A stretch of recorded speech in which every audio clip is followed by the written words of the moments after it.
자, 104페이지요. 지구의 기후변화. 여기도 어려운 거 좀 많습니다. 밑줄을 그어주세요. 기후변화는 크게 두 가지로 나눕니다. 하나는 자연적인 요인이랑 하나는 인위적인 요인이에요. 인위적인 건 뭐 사람 때문에 나타나는 현상이 되겠죠.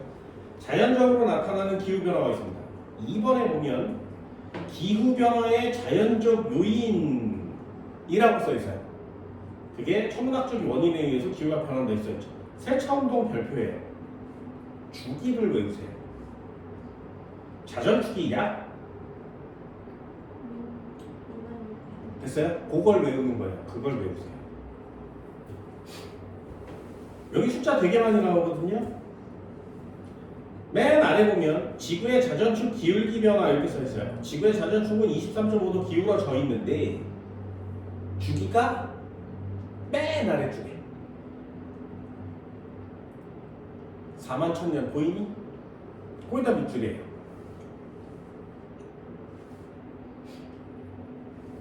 됐죠?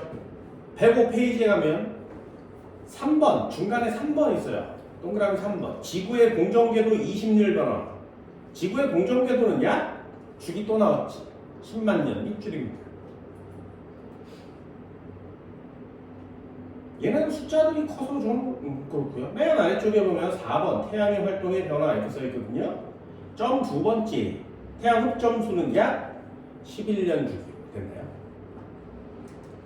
이렇게 지구의 기후에 영향을 미치는 요인이 이렇게 네 가지가 있는데 그 네 가지에 대한 자료를 이해하셔야 되고요. 그 주기를 외우는 거예요.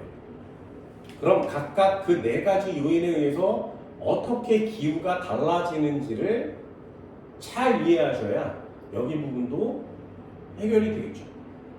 일단 암기하세요. 세차운동 주기가 얼마라고?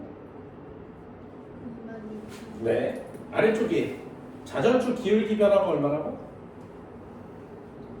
기울기 변화요? 네. 21.5에서 24.5. 기울기 변화 주기요.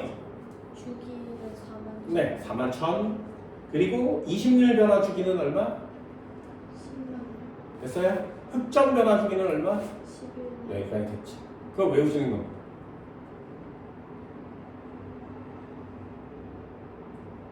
어떻게 226,000년에 변하는 걸 사람들은 찾아냈을까요? 41,000년을 주기로 변하는데 그걸 어떻게 찾아냈을까? 찾아내는 사람들이 대단한 거죠. 다 찾아낼 수 있습니다. 전부 다.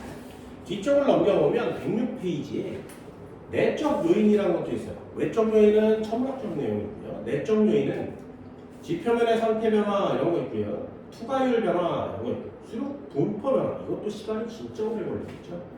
여기는 다행스러운 게 주기가 안 나와요. 나올 필요가 없지. 그래서 암기할 내용이 그렇게 많지는 않습니다. 생물의 변화, 습관, 기권, 상호 적용 이런 것도 있습니다. 그거에 대한 내용을 정리한 게 107페이지에 나오는 표예요. 107페이지를 보면 1번, 2번, 3번 그래서 박스가 나와 있죠. 이거 다 외우시면 돼요. 되니? 이거 다 외우십니다. 그 원일점에 있을 때 21.5도이면 날씨가 어떻게 되니? 뭐 이런 걸 물어보는 거예요. 그럼 거기 박스를 다 외워서 내가 이게 어떻게 되는지를 차근차근 이해하는 게 우리가 해야 될 내용이죠.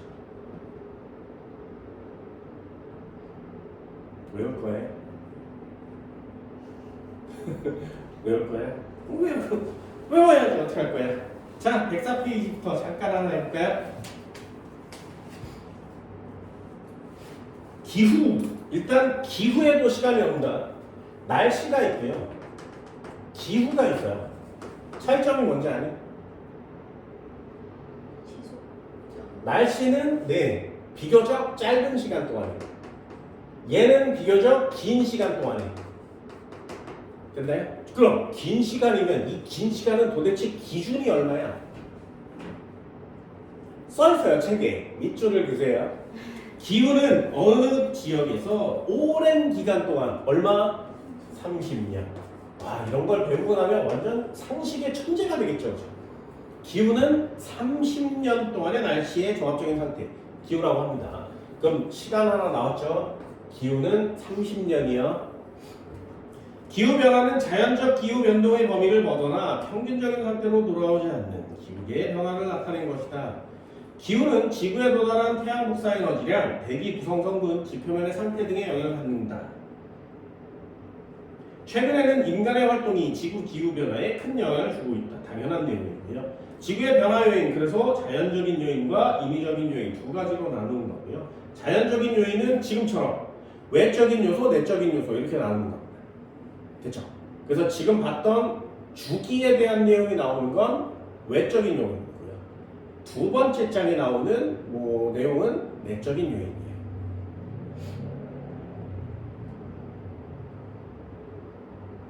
됐죠? 그러면 우리가 해야 되는 게 뭐라고? 기후는 자연적인 요인이랑 인위적인 요인이,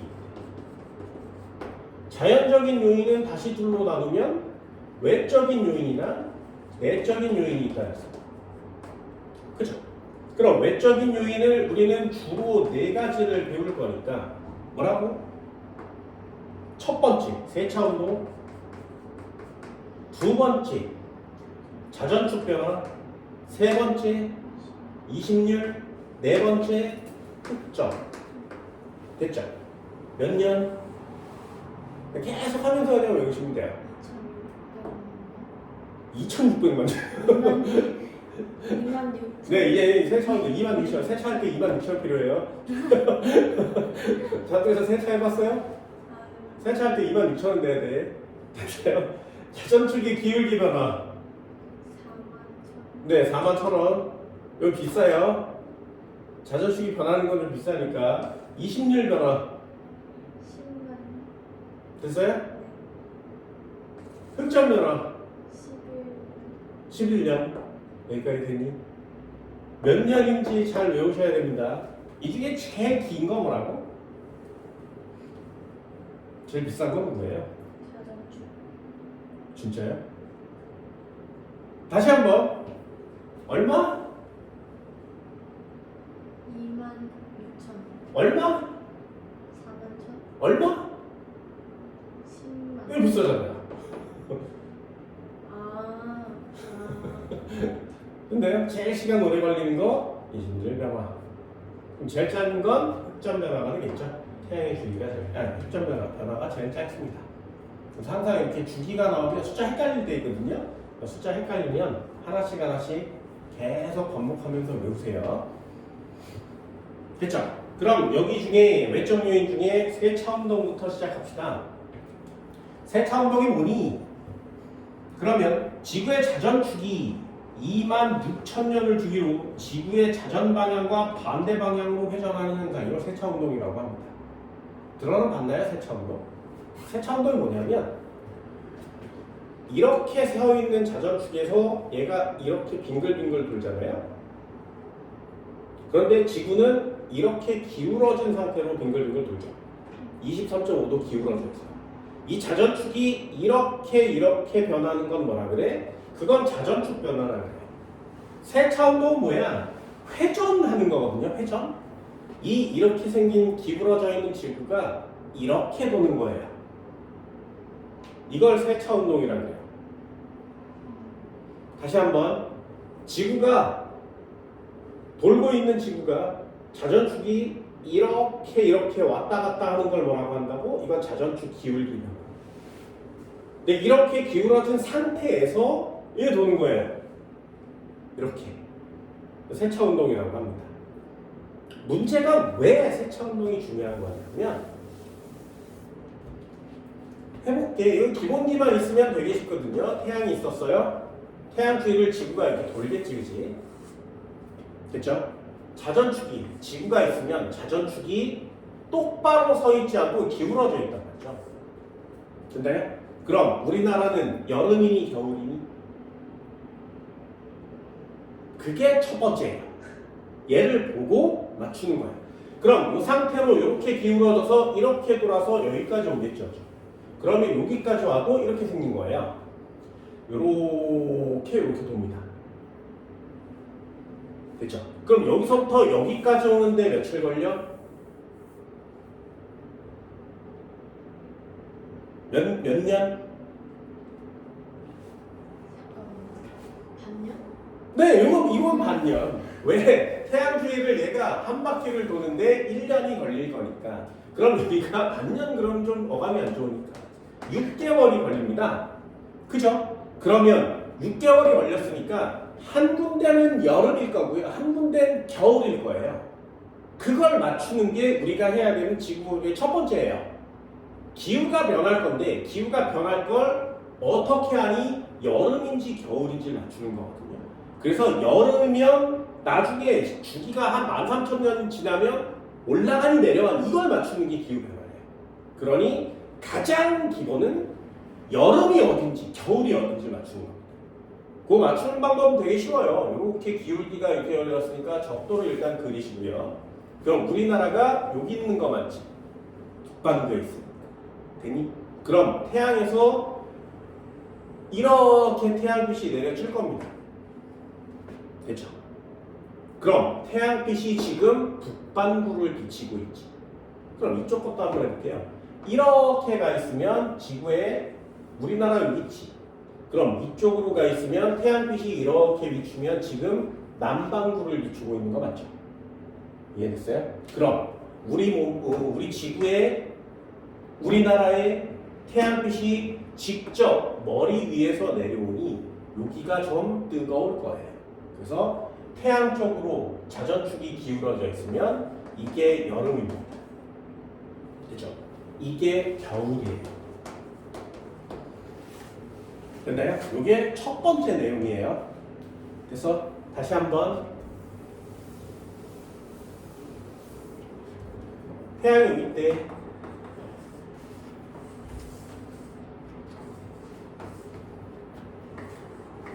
자, A, B. 여름이 어디니? 됐어요? 이것도 간단하게 이렇게 그려주면 된다 그랬죠. 그럼 얘가 북반구를 비추게 됐으니까 이게 여름이고요. 이게 겨울이 되겠죠. 이해됐어요? 여기까지. 그럼 한 번만 더요. 태양은 지구의 공전궤도의 중심에 있지 않아요. 지구는 태양을 기준으로 타원형으로 돕니다. 그래서 태양에 가장 가까이 위치해 있을 때를 근일점이라고 하고요.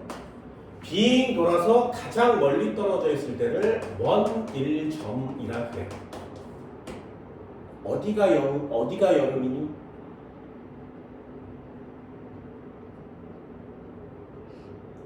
근일점. 한 번의 기회를 더 드릴게요. 한 번의 기회를 더 드릴게요. 됐어요? 어디가 여름이야? 원일점. 한 번의 기회를 더 드릴게요. 아니. 근일점. 네, 원일점이에요.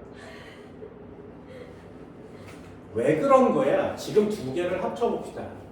틀릴 수 있는 건 제끼고 정확한 개념을 넣어달라고 그랬어요. 잘 보세요. 태양을 기준으로 빙글빙글 돈다 그랬지. 다시 한번 해볼까? 여름 어디니? A, B. 여름 어디야? A. 이거 맞출 수 있잖아. 여름은 A예요. 맞출 수 있죠. 됐어요? 그럼 내가 물어봤잖아. 여름 어디니? 라고 물어봤지만 원일점인지 근일점인지 물어보지 않았죠. 이해됐나요? 원일점과 근일점은 여름, 겨울과는 그닥 상관이 없어요. 상관이 있는 여름과 겨울은 뭐 때문에 나타난다고? 자전축이 도대체 어느 쪽으로 기울어져 있느냐로 구별하는 거예요. 됐어요?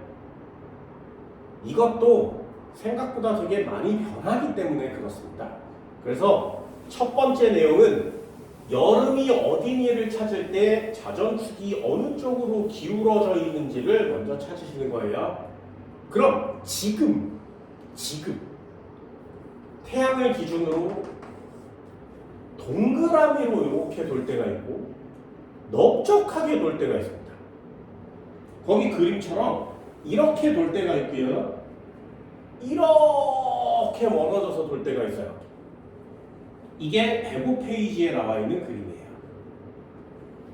원형일 때가 있고 납작해졌을 때가 있습니다. 그렇죠? 원형일 때가 있고 납작해졌을 때가 있어요. 여기까지 됐어요? 그럼 원형이었다 납작해질 때까지 몇 년 걸린다고? 다시 한번 10만 다시 한번 원형이었다가 납작해질 때까지 몇 년 걸린다고? 10만 년. 주기는요 원래 상태로 되돌아올 때까지 걸린 시간이 주기예요. 10만 년? 이해되니? 뭔 말인지 알겠어? 와요. 해야 될 거 되게 많잖아요. 지구과학은 해야 될 게 되게 많습니다.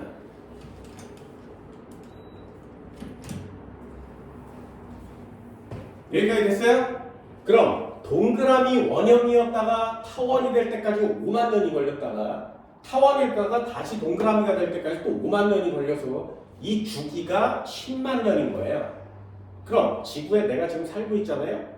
조금 있으면 나중에 10만 년이 지나면 지금 위치로 오겠지만 5만 년이 지나면 이심률이 변하겠죠.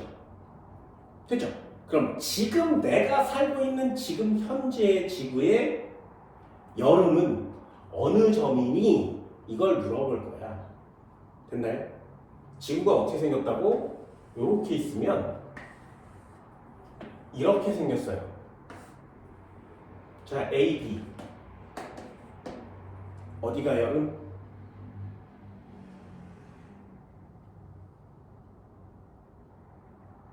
A. 얘가 여름이야. 얘 겨울이야. 이해되니? 할 수 있겠어요? 그럼 얘는 무슨 점에 있어? 태양에서 원일점에 위치한 거 맞지? 얘는 근일점에 위치한 거 맞죠?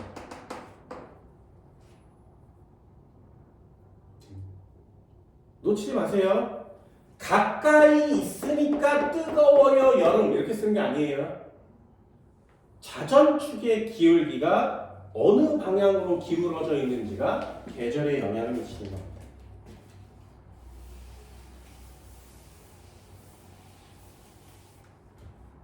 됐나요? 이제 단어는 다 끝났습니다. 세 가지의 단어가 있는데 그 세 가지의 단어가 다 끝났어요. 자, 지구에 자전축이 있었어. 됐지?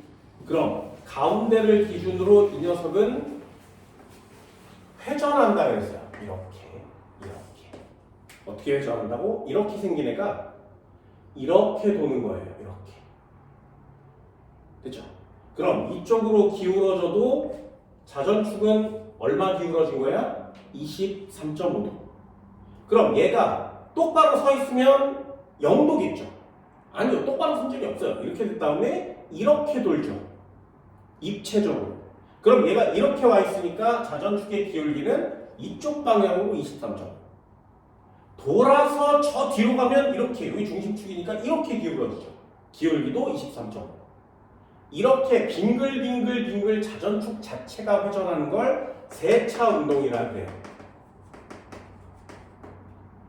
됐나요? 탑블레이드 안 해봤어요? 그럼 잘 모를 수가 있어. 팽이가 이렇게 해서 빙글빙글 이렇게 돌다가 죽을 때가 되면 이렇게 돌 때가 있어요. 아. 어떤 느낌인지 알겠죠? 네. 이렇게 돌 때가 있습니다. 그게 세차 운동이에요. 이해되니? 그럼 이렇게 한 바퀴 도는 시간이 26,000. 그럼 여기서 여기까지 오는 동안은 13,000. 됐죠? 그게 주기에 대한 내용이고요. 얘는 자전축이 기준이에요. 자전축이 기준. 그래서 이렇게 그리는 거야. 자전축이 이렇게 돼 있으면 지구가 회전을 제자리에서 빙글빙글 도는 거고요. 기울어져 있으면 이렇게 도는 거죠. 이렇게 기울어져 있으면 이렇게 도는 거야. 됐나요? 그래서 이게 자전축의 기울기 변화라는 겁니다. 왔다 갔다.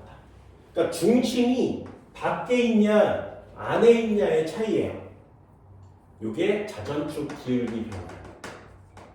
몇 년 걸린다고? 41,000년. 이심률 변화는 뭐야? 동그라미가 이렇게 있대요. 얘가 태양이고 여기에 지구가 있고요. 여기 지구가 있대요. 어때요? 이게 원형이죠. 원형. 그런데 지구의 궤도는 태양을 기준으로 타원형 모양을 그리거든요. 타원형 모양을 그려요. 그럼 얘는 지구가 여기 있을 때가 있고 멀리 있을 때가 있다 그랬지. 얘는 원일점, 근일점을 따질 수가 없어요. 원형이니까. 하지만 타원이 되면 근일점과 원일점이 생기는 거죠. 되니? 그럼 한 번만 해볼게요. 원형일 때, 타원일 때 이심률은 누가 크니?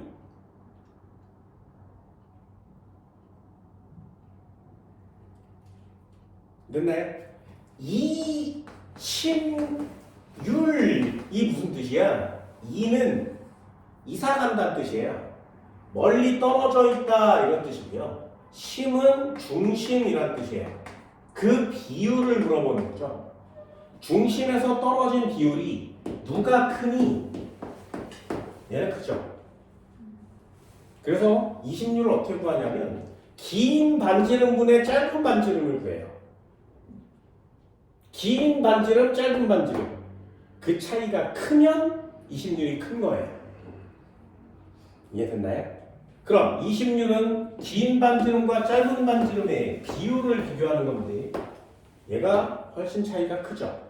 그래서 타원일 때가 이심률이 커요. 됐지? 그럼 해볼게요. 잘 봐. 이걸 하려고 하는 거거든요. 이심률이 감소하면 근 1점까지의 거리는 감소한다. 한국말이 이런 거거든요. 그러면 맞아 틀려? 됐어요? 이심률이 감소한다는 얘기는 원형으로 간다는 얘기죠. 원형으로 간다는 얘기는 근일점이 이만큼 거리였는데 멀어진다는 얘기지. 원일점은 가까워진다는 얘기죠. 그걸 그림으로 맞추셔야 해요. 그래서 여기는 생각보다 처음 들어보는 단어들이 많이 나올 수 있어요. 주기도 외우셔야 되고 단어도 외우셔야 되고 그리고 날씨 변화, 날짜 변화 또는 기후 변화 이런 것들도 다 외우셔야 되기 때문에 여기 파트가 생각보다 많이 어려울 수 있습니다. 그러니 하나씩 하나씩 해보도록 할게요. 자, 첫 번째 파트요. 세차 운동. 내용은 되어 있고요. 그럼 세차 운동의 결과 어떻게 되니? 근일점과 원일점에서 계절이 반대가 된다. 이렇게 써있지, 그치? 됐나요? 그럼 근일점에서 지금 뭔데? 원일점에서 지금 뭔데? 이런 걸 배우는 거예요. 되니? 자, 그럼 써볼까요? 이쪽에다가. 내용은 딱 두 줄만 하는 거거든요. 기후 변화.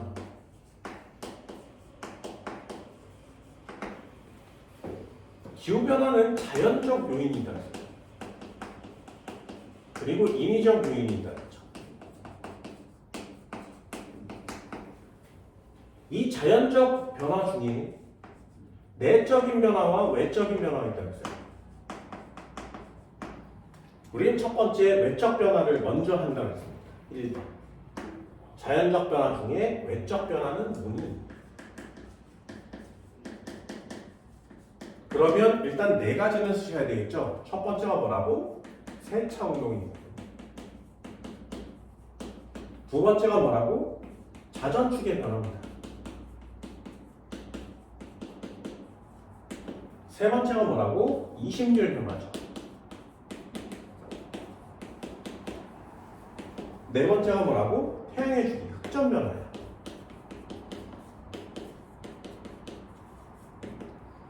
일단 네 가지 됐습니다. 어때? 객관식으로 내기 되게 좋죠. 그럼 여기다 하나 딱 끼겨 넣으면 그걸 맞추시면 돼요. 내신용이니까요. 자, 1번부터 한번 해볼까요? 세차 운동.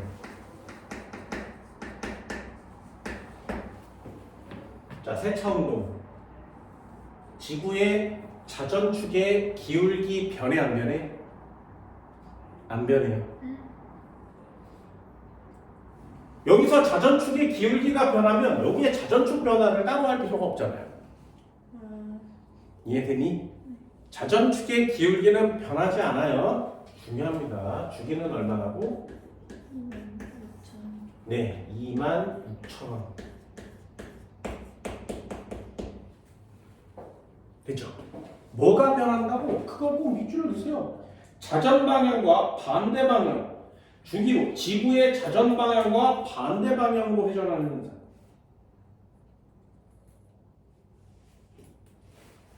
됐지? 얘는 회전 운동이에요. 회전 운동.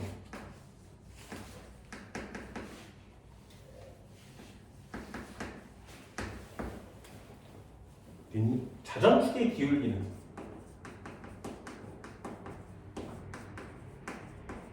변함이 없습니다. 23.5도, 23.5도. 항상 똑같아요. 걔는 여기 따로 쓸 거니까. 됐나요? 그럼 결과, 세차운동 결과 뭐가 변하는 거야? 결과값을 외우시면 됩니다. 주기와 결과값. 뭐가 변한다고? 여름과 겨울이 나타나는 시기가 변해요.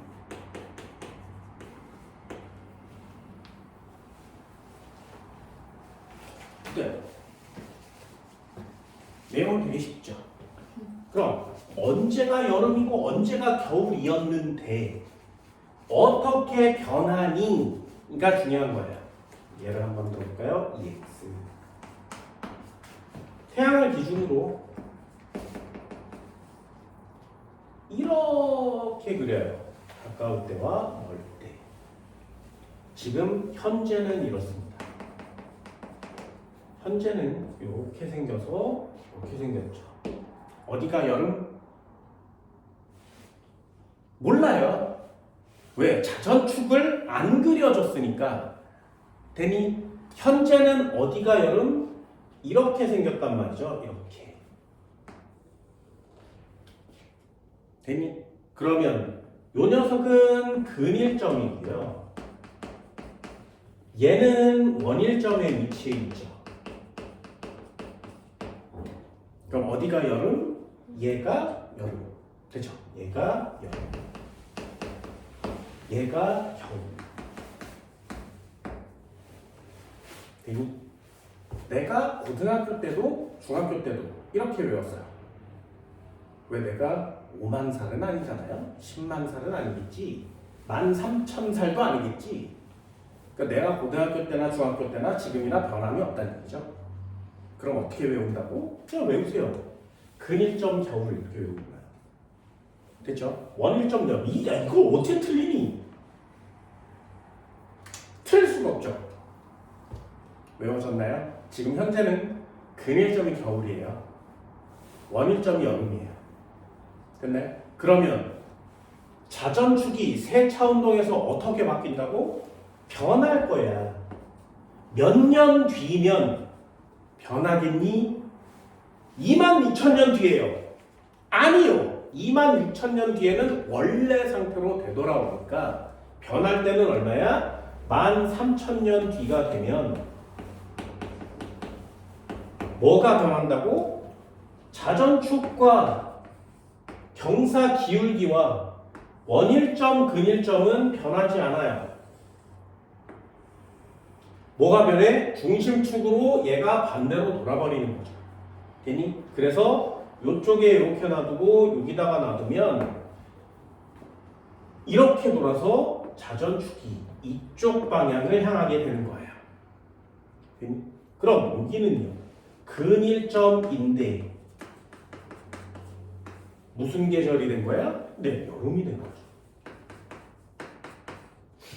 얘는 원일점인데 무슨 계절이 된 거야? 겨울이 된 거야. 됐나요? 세차 운동이라고 합니다.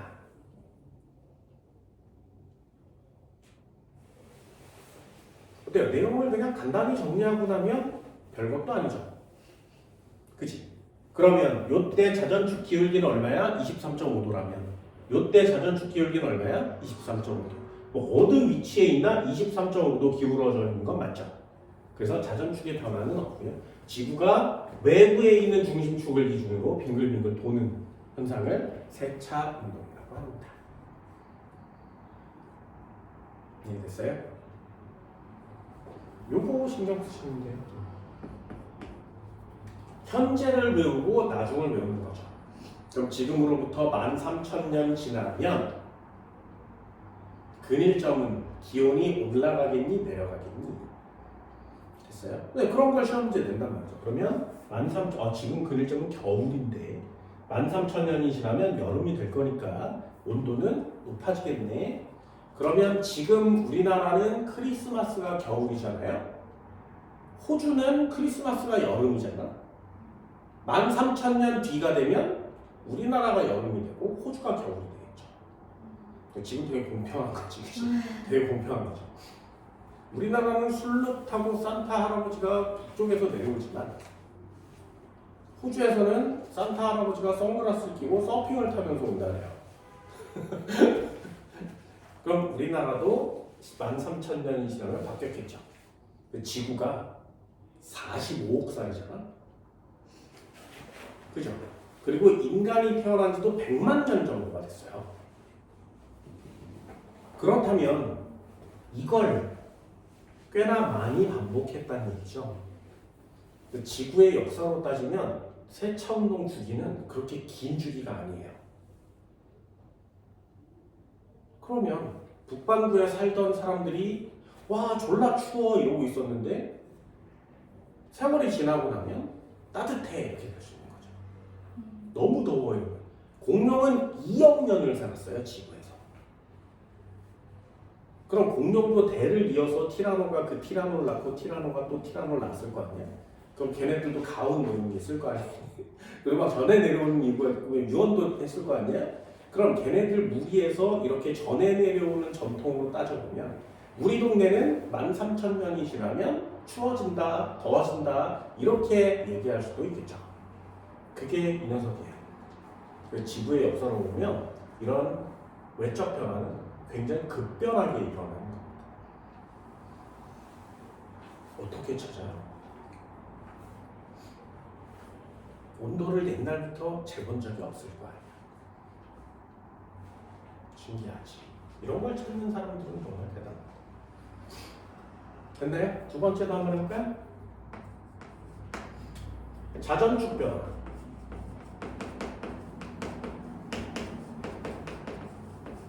자전축 변화. 좀 자세하게 쓰면 자전축의 기울기 변화. 기울기 변화. 변화하는 내용을 신경 쓰시면 돼요. 자, 첫 번째 주기가 얼마나고? 주기는 얼마? 5만원 해본 적이 없어요. 5만원은 안 써요. 4만. 응, 4만원. 진짜 원이라고 생각했어. 주기는 41,000년. 그러면 변화가 가장 심한 데서부터 반대로 갈 때까지가 25,500년.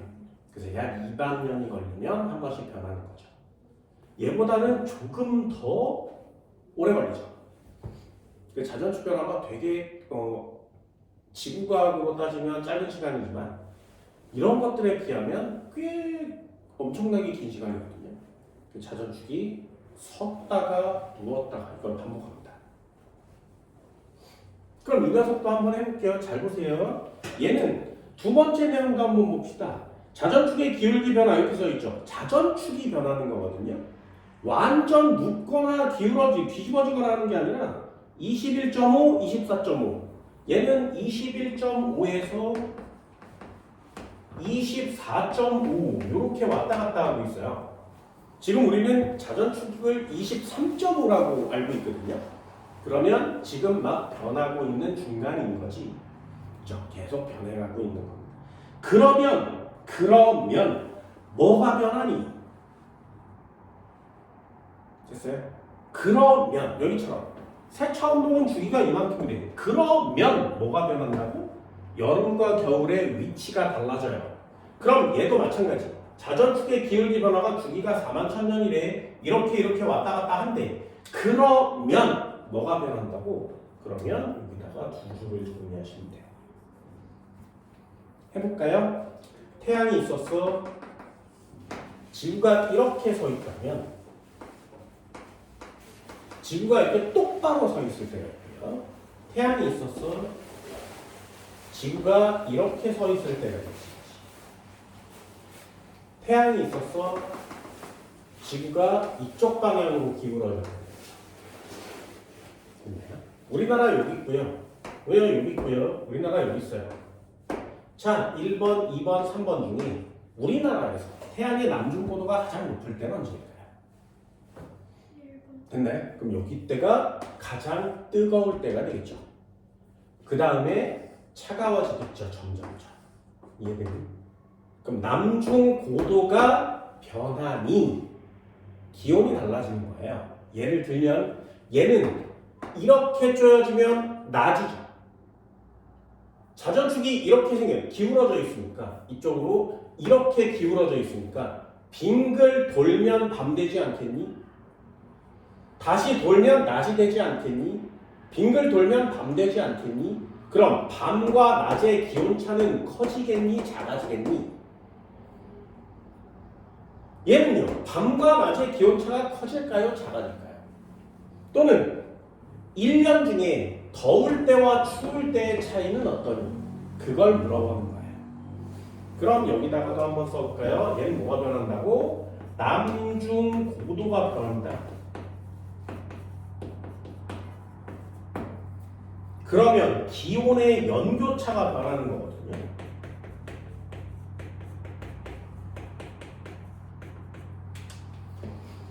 자, 시험 문제예요. 결론값은 거기 책에 써 있습니다. 기온의 남중고도가 어떻게 되고 그 다음에 기온의 연교차는 어떻게 되는지 그게 시험 문제예요. 그래서 자전축의 기울기 변화는 시험 문제가 딱 정해져 있습니다. 뭐라고? 기울기가 커지면 남중고도가 어떻게 된다고? 근데 거기 써있잖아요. 되나요? 기울기가 커지면 남중고도가 높아지니 낮아지니 그렇게 물어보지 않아요. 남중고도의 차이를 물어본단 말이죠. 높을 때는 졸라 높아지고 낮을 때는 훨씬 더 낮아지는 거예요. 이 차이가 커집니다. 남중고도가 낮을 때가 겨울이고요. 높을 때가 여름이에요. 그래서 이렇게 쓰면 연교차가 어떻게 된다고? 됐죠? 당연히 커지겠죠. 그럼 시험 문제는 똑같아요. 이렇게 변하니까 21.5도일 때를 A라고 주고 24.5도일 때를 B라고 주면 누가 더 여름에 뜨겁다고?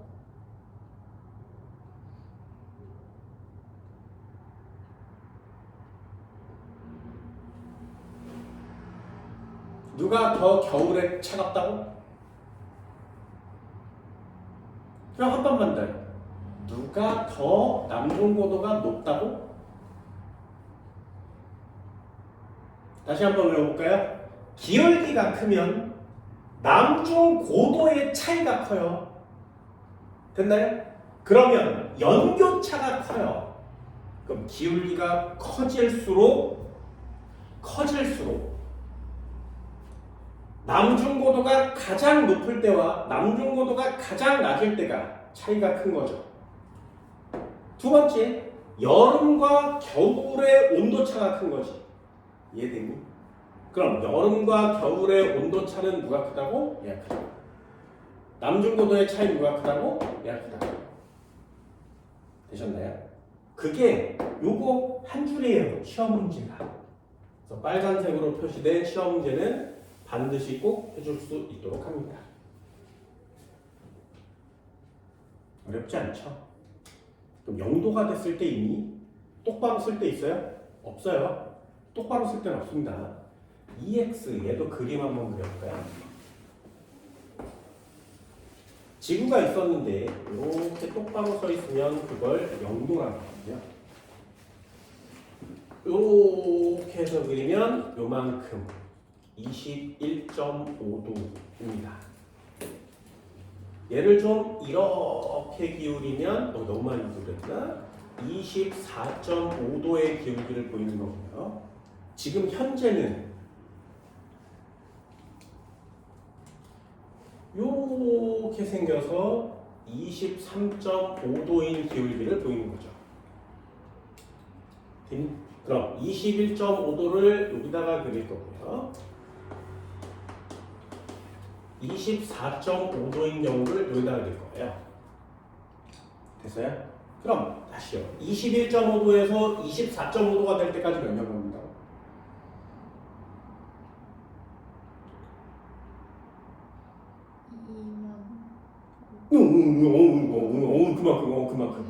그만큼.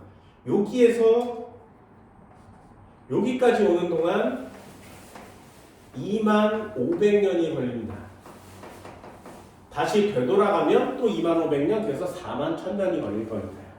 됐나요? 그럼 지금 현재 지구가 여기 있대요. 됐지?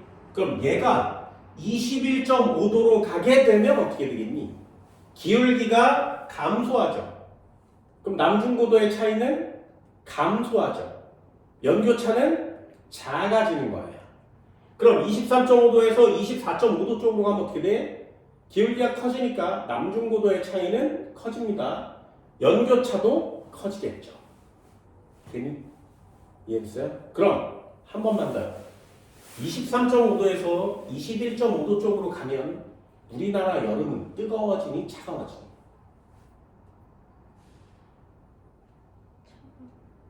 네, 온도는 낮아져요. 근데 겨울은 온도가 어떻게 돼? 높아지는 거예요. 그래야 차이가 줄어드는 거니까. 이해됐어요? 그걸 그림을 보고 이해하시고 해석하는 게 표로 만들어진 내용인데 그걸 모두 다 외울 수는 없잖아요. 그래서 좀 살짝 이해합니다. 자, 105페이지에 맨 위에 한번 보세요. 자전축의 기울기가 커질 때 글쎄요. 북반구와 남반구 모두 중위도와 고위도의 태양의 남중도 현재 여름보다 높아지고 겨울에는 낮아진다. 현재보다 여름의 기온은 높아지고 겨울의 기온은 낮아져. 연교차가 커진다. 됐나요? 자, 써볼까요? 현재에서 24.5도 쪽으로 기울기가 기울어지면 어떻게 된다고? 요거 쓰는데요. 기울기가 증가했으니까 남중 고도의 차이는 증가할 거고요. 연교차는 증가할 거니까 우리나라의 경우에 여름의 기온은 어떻게 돼? 겨울의 기온은 어떻게 돼? 여름의 기온은 현재보다 어떻게 되니? 차이가 커야 되죠. 네, 여름의 기온은 높아지고요. 겨울의 기온은 낮아지는 거예요. 됐나요? 그럼 이 시험 문제는 기울기와 연교차에 대한 내용을 해석할 수 있니 없니가 되는 거죠.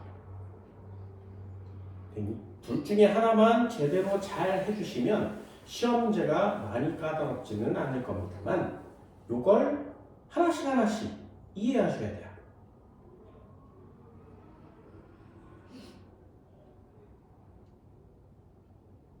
이해됐나요? 커질 때 할 거야? 작아질 때 할 거야? 둘 다 할 거예요? 그래서 빨간 거 이렇게 적어줬잖아요. 쉽죠? 커지면 다 커져요. 기울기가 커지면 다 커져. 됐죠? 차이가 모두 다 커지는 게 이 녀석입니다. 좀 적어볼까요?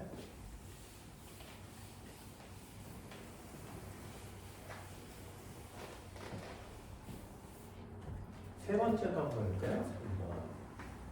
20률 변화.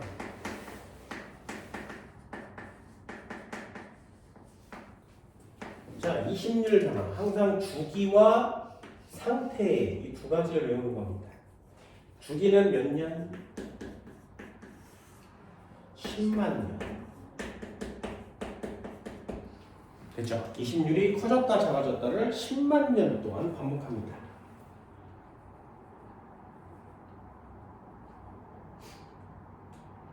됐죠? 그럼 20률이 뭐니? 이거는 상식으로 하나. 20률이 뭐니? 그러면 뭐 단어 되게 어렵지만 그냥 이렇게 써요. 납작한 정도. 나는 그냥 이렇게 쓰거든요. 20률은 납작한 정도. 그래서 완전 원형이면 20률이 얼마야? 0이에요. 납작하면 20률이 얼마야? 1인 겁니다. 그래서 20률은 0에서 1 사이를 왔다 갔다 하는 거죠. 그게 20률이에요. 그럼 원형과 타원 중에 누가 20률이 큰 거야? 이렇게 물어보면 20률은 원형이 있고요. 타원형이 있대요. 누가 큰 거니? 타원형이 큰 거죠. 그렇죠. 그럼 20률이 변하면 도대체 뭐가 어떻게 변할 거야? 근일점에서 원일점에서 근일점과 원일점 사이의 거리가 변한단 말이죠. 되니? 그러면 여름과 겨울의 위치가 달라지겠니? 그건 아니에요. 여름과 겨울은 경사가 어느 쪽으로, 태양 쪽으로 향했니 아니니를 보는 거라 했습니다.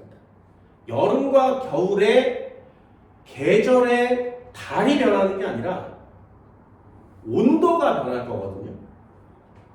이해됐나요?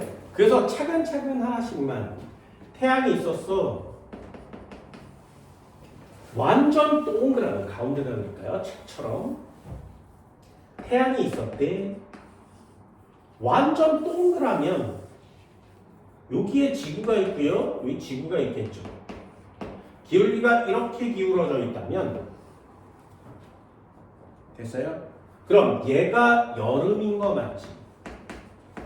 얘가 겨울인 거 맞지? 여름과 겨울은 이 자전축이 태양 쪽을 향하는지 태양의 반대쪽을 향하는지로 결정합니다. 됐니? 그럼 지금 현재 우리나라는 원일점이 겨울이라고 그랬죠. 됐나요? 겨울이 근일점이어야만 해요. 이해됐어? 그럼 겨울이 근일점이 되려면 여기에 지구가 있다는 거죠.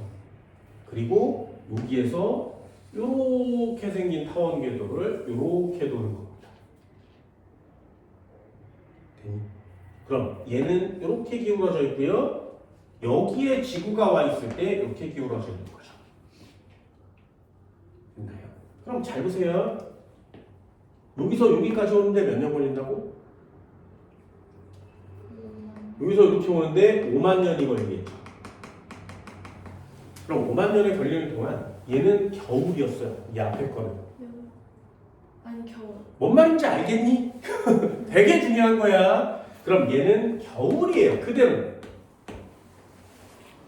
지금 8월이 여름이면 5만 년이 지나도 8월은 여름이에요. 돼서? 그런데 세차 운동 때문에는 변할 수 있지. 20년 변화 때문에 변하는 게 아니에요. 이해됐나요? 그럼 다시 한번 얘는 겨울이면 얘는 겨울이에요. 그럼 여기가 여름이면 얘도 여름인 거죠.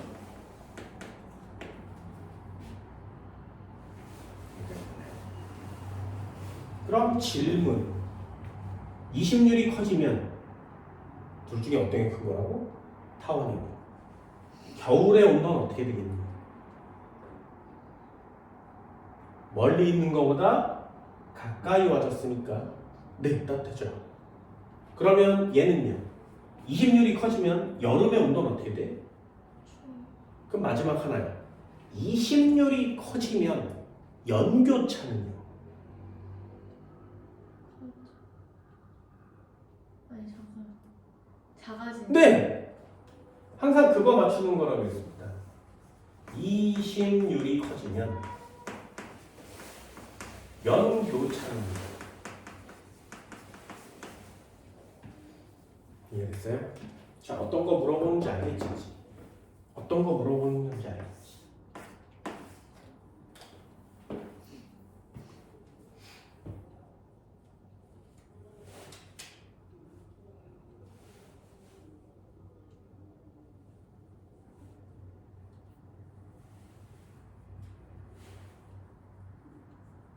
되셨나요? 그럼 여기다가 한번 정리해볼까? 20율이 증가하면 연교차가 커지니 이렇게 내리면 여름의 기온은 어떻게 된다고? 현재보다 근데 20mm 커지면 연교차가 됐어요? 이렇게 지금 눈동자를 막 굴리고 있죠. 예, 써놨으니까 안단 말이에요. 나중에 시험 문제가 나오면 헷갈리지 말라고. 괜히 얘는 연교차가 작아져야 돼요. 그래서 20률이 커지면 연교차는 작아지고요. 그럼 자전축의 기울기가 커지면 연교차는 커진다. 됐어요? 굉장히 까다로울 수 있단 말이에요. 얘는 어려운 게 아니라 졸라 헷갈릴 수 있습니다. 그럼 얘는 여름의 기온은 낮아지고요. 겨울의 기온은 올라가겠죠.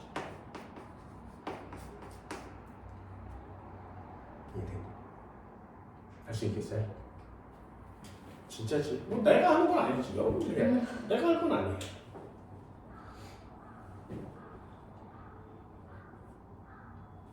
나중에 복습을 하게 되면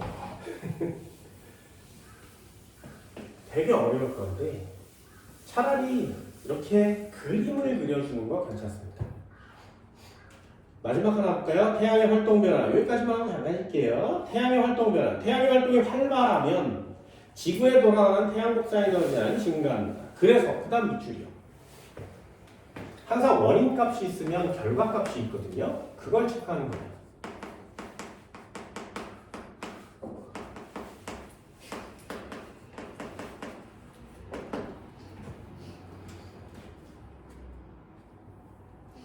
됐니?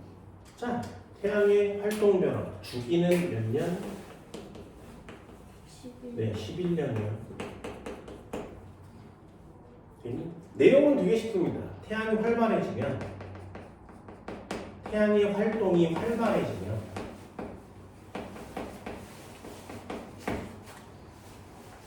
그렇죠? 그러면 뭐가 변한다고? 태양 복사에는 꼭 태양 에너지 양이 많아지겠죠. 그렇죠? 그러면 지구에 뭐가 변한다고? 평균 기온이 어떻게 돼? 올라.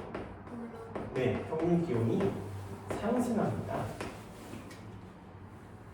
됐죠? 그럼 태양이 활발해지면 태양 에너지가 많아져서 따뜻해진대요, 전체적으로. 되게 쉽지. 그럼 이건 주기는 도대체 뭘로 찾은 거라고?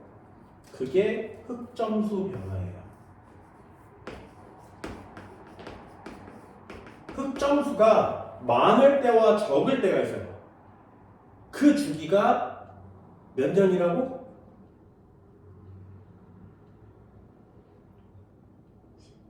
많을 때가 적을. 많을 때를 극대기, 적을 때를 극소기. 그럼 극대기에서 극소기를 될 때가 몇 년이라고?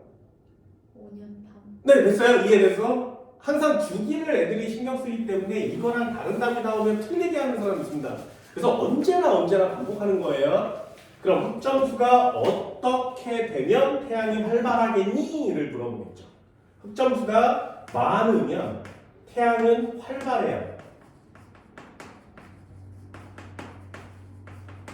그럼 태양의 흑점수가 많다는 얘기가 활발하다는 얘기니까 많아지면 평균 기온이 올라가는 거죠. 됐나요? 이해할 수 있겠어요? 별로 어렵지 않지. 그 평균 기온이 올라가면 여름 뜨거워지긴 더워지니, 뜨거워지긴 차가워지니.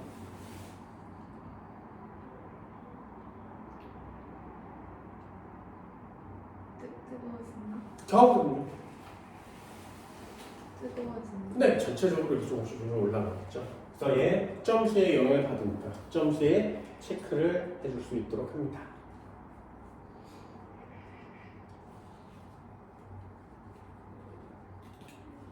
그다음 어렵진 않죠, 그죠? 네, 헷갈릴만 하지, 그지? 됐어요? 그럼 시험 문제 한 문장만 볼까요? 지구의 자전축이 커지면 겨울의 기온은 높아져 낮아져?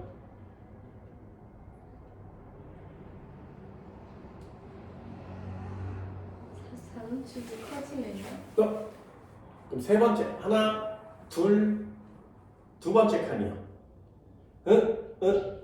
자전축이 커지면 남중고도의 차이가 연교차가 그럼 여름의 기온은 겨울의 기온은 이해돼요? 장난 아니지 그지? 그러니까 시험 문제가 이런 거야.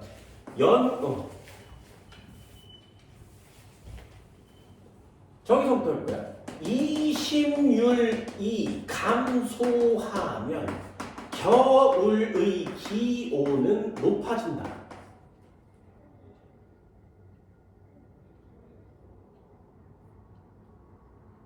이해됐니? 두 번째, 자전축의 기울기가 감소하면 여름의 기온은 높아진다.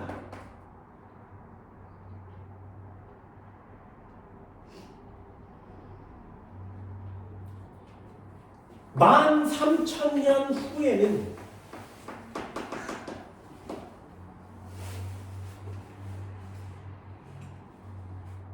우리나라 여름의 기온은 높아진다. 여기도 이렇게 써줄까? 8월의 기온은 높아진다. 자, 어떤 시험 문제들인지 알겠어요?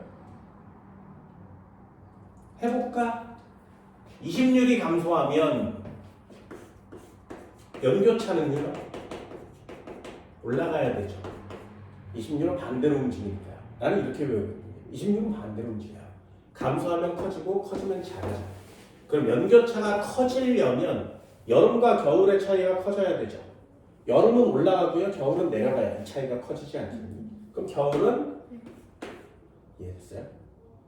자전축의 기울기 변화는 같이 움직이거든요. 연교차는 같아요. 됐지?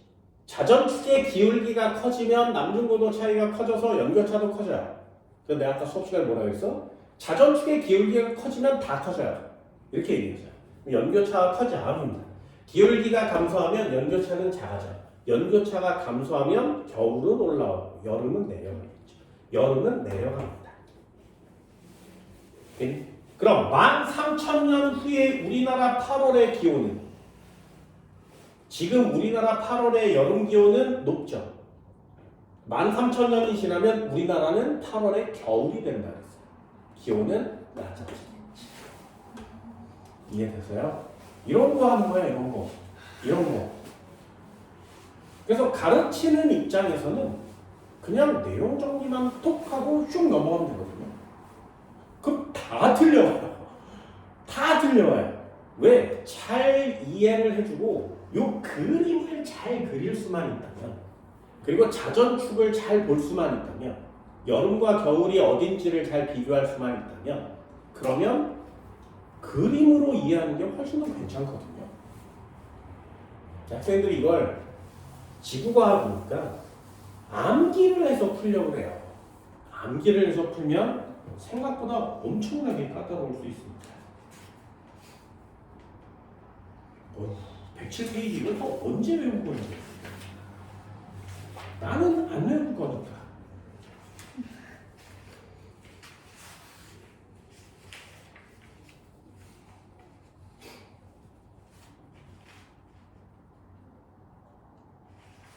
참 신기하죠. 이런 거 참 신기합니다.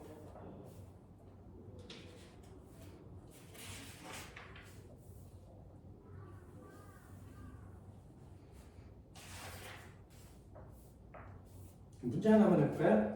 115페이지.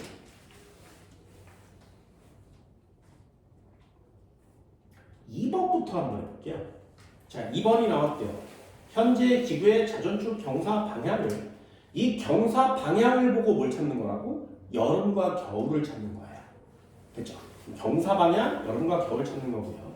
약 13,000년 후의 모습을 나타냈다. 그럼 주기가 26,000년이 될 거니까 이걸 세차 운동이라고 하는 겁니다.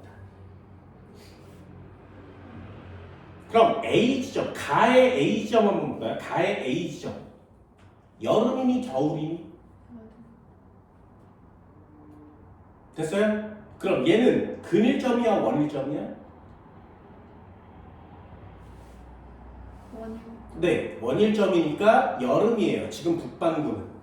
됐지? 그럼 나의 지구를 보면 여름이야 겨울이야? 어디 쪽이요? 나의 지구를 보면 원일점이 여름이니 겨울이니? 겨울. 이해됐어요? 그럼 여름과 겨울은 원일점과 근일점으로 따지는 게 아니라 자전축의 경사 방향으로 찾는 거 맞지? 이해됐어? 그걸 찾는 게 우리가 해야 될 일인 거예요. 지구과학을 낚기는 안 된다고요. 학생들이 뭐라고 쓴다고? 태양에 가까우면 여름인 줄 알아요. 안 된다고요. 그럼 읽어봅시다. 기억, 가에서 지구 A에 위치할 때 우리나라는 여름이라고 했습니다. 그죠? 자전축이 태양 쪽을 향해 있으면 우리나라는 여름이에요. 기억은 X. 약 13,000년 후 우리나라의 겨울 평균 기온은 천년도 이걸 맞추는 거예요. 그러면 13,000년이 지나면 지구는 겨울이 된다 그랬죠. 그죠? 왜? 태양으로부터 반대쪽으로 경사각을 갖고 있으니까. 원일점에서 겨울이니까 평균 기온은 천체보다 어떻게 된다고? 이해되니? 자, 써볼게요. 태양이 있었대. 원일점이 이쪽에 그려져 있으니까 그 시험 문제는 여기가 원일점이고 여기가 근일점이에요. 원일, 근일, 여기에 A라고 표시되어 있는데 이렇게 기울어져 있는 거 맞죠? 지금 현재는 이렇습니다. 그럼 얘는 여름인 거 맞지? 그죠? 그런데 13,000년이 지나면 얘가 이런 상태가 돼서 여기가 이렇게 여기가 이렇게 바뀔 거니까 이번에는 이쪽이 겨울로 바뀐 거 맞죠? 됐죠? 그럼 원일점일 때 겨울로 바뀌었어요. 그럼 얘도 한번 써볼까? 얘는 겨울이었어요. 얘는 여름이 됐죠. 근일점. 그래서 그럼 해볼게요. 여름의 날씨는 어디가 더 높겠니? 밑에. 얘가 더 높죠. 겨울의 날씨는 어디가 더 춥겠니? 얘가 더 춥겠죠. 그럼 연교차는 누가 더 큰 거야? 얘가 큰 거죠. 됐나요? 연교차가 증가합니다. 그럼 A 지점의 우리나라의 여름 기온보다 13,000년 후에 지구의 여름 기온이 더 높아지는 거죠. 겨울의 기온은 어떻게 된다고? 더 낮아지는 거예요. 얘는 겨울을 물어보고 있으니까 더 낮아진다. 니은 X. 13,000년 후 남반구는 남반구까지 물어보면 경우의 수가 더 많아지지 않겠니? 그죠? 남반구는 북반구보다 기온의 연교차가 작을 것이다. 13,000년이 지나면 연교차가 커지죠. 그럼 남반구는 작아지겠니? 13,000년 남반구는 북반구보다 기온의 연교차가 작을 것이다. 됐어요? 자, 그럼 이 녀석을 어떻게 하는 거라고? 바꾸는 거죠. 이 녀석을 바꾸는 거예요. 자, 우리나라니까 원일점의 여름이었죠. 그럼 남반구라면 얘가 겨울이죠. 남반구라면 얘가 여름이에요. 그럼 반대로 뒤집어 썼으니까 남반구라면 얘가 겨울이죠. 얘가 여름이죠. 그럼 겨울인데 멀리 떨어져 있고 얘는 겨울인데 가까워요. 온도는 얘가 높고 얘는 낮지. 여름인데 가까워요. 여름인데 멀어요. 그럼 얘가 높고 얘가 낮죠. 됐니? 그럼 우리나라의 경우에는 연교차가 커졌어요. 그런데 남반구의 경우에는 어떻게 돼야 돼? 연교차가 작아져야 되죠. 낮은 건 올라오고 높은 건 낮아질 거니까 디귿이 동그라미가 돼요. 어때? 남방구까지 합쳐버리면 시험 문제가 되게 다양해지죠?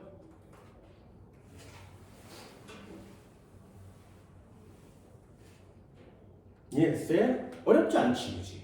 생각보다 까다롭진 않습니다만 헷갈리면 안 돼요. 한 번만 더 해볼까요? 4번이요. 그림 가는 현재와 지구 자전축 경사 방향이 변하는 모습을 나타내요. 지구 자전축의 경사 방향이 변한대요. 자, 질문이요. 경사 방향이 변하는 건 세차 운동이야, 자전축 변화야? 자전축은요, 경사각 자체가 변하는 거예요.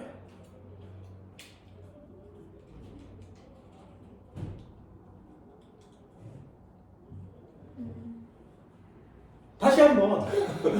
자전축 변화는요, 경사각 자체가 변하는 거고요.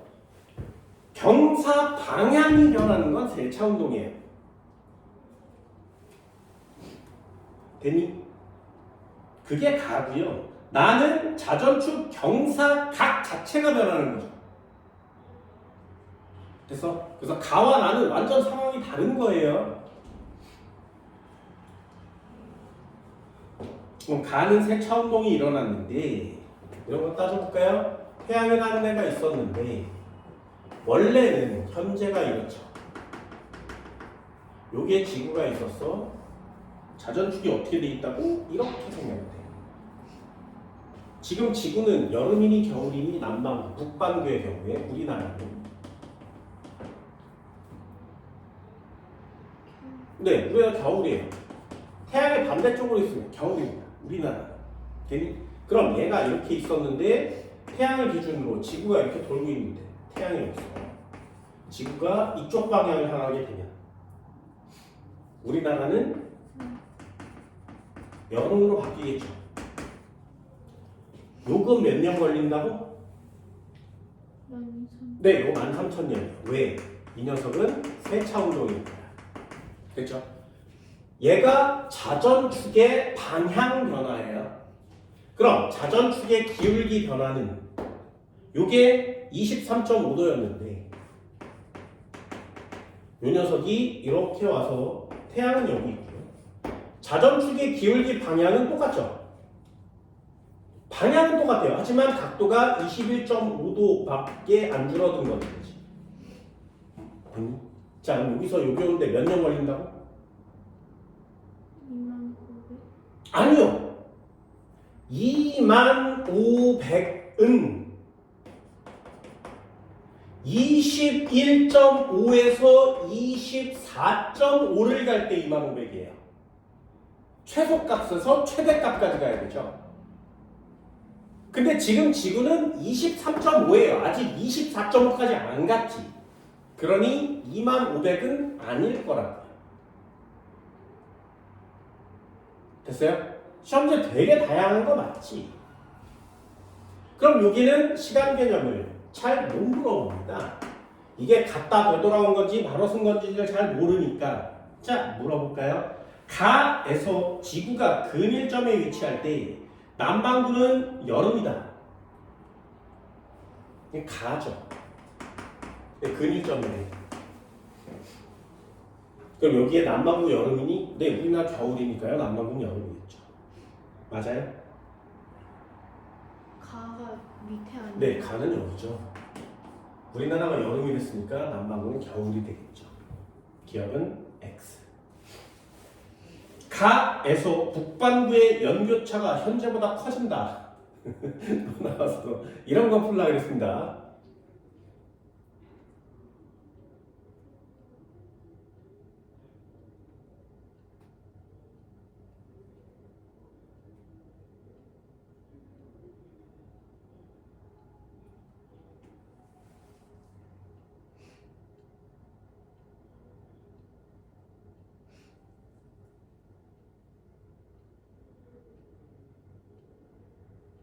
비교샷해요.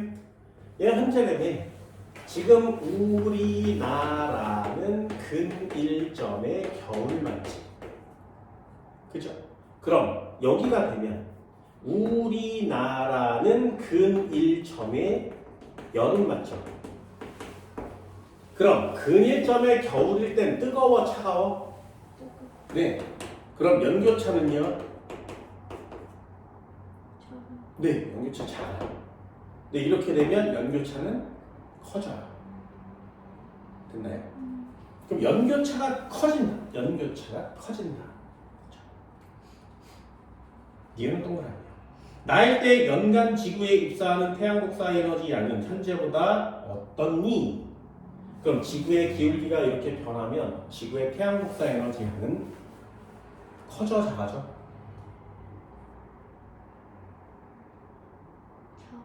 다시 한번요. 자전축의 방향이 변하는 거 세차 운동이요. 주기는 26,000년. 그럼 결과값이 뭐야? 여름과 겨울의 월수가 달라지는 거죠. 이해됐나요? 두 번째, 자전축의 경사 21.5, 24.5 이렇게 계속 변한다고 했어요. 주기는 41,000년. 그게 변하면 기울기가 커질수록 연교차가 어떻게 된다고? 증가한다. 20률 변화요. 납작한 걸 20률이라 그래. 커졌다 작아졌다를 반복해서 원래 사이즈가 되면 10만 년. 그럼 20률이 점점점 커져서 납작해지면 연교차는 어떻게 된다고?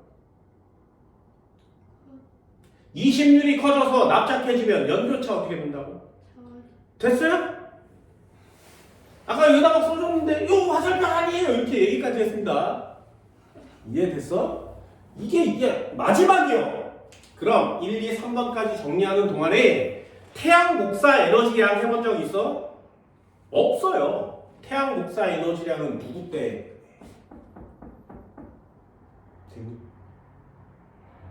이해됐어? 그럼 디귿이요. 나일 때 연간 지구에 입사하는 태양 복사 에너지의 양은 태양 복사 에너지 양은 자전축의 기울기 변화랑 상관이 없다고요. 태양의 활동 변화 때문에 태양 복사 에너지량이 변하는 거거든요. 그럼 1년 동안이라 그랬으니까 흑점수가 그대로 유지가 될 수 있는 시기란 말이지. 그럼 태양 복사 에너지량은 변함이 없는 거예요. 뭔 말인지 알겠니? 디귿 X입니다. 그래서 태양 복사 에너지에다 밑줄 긋고 쓰시면 돼요. 흑점수.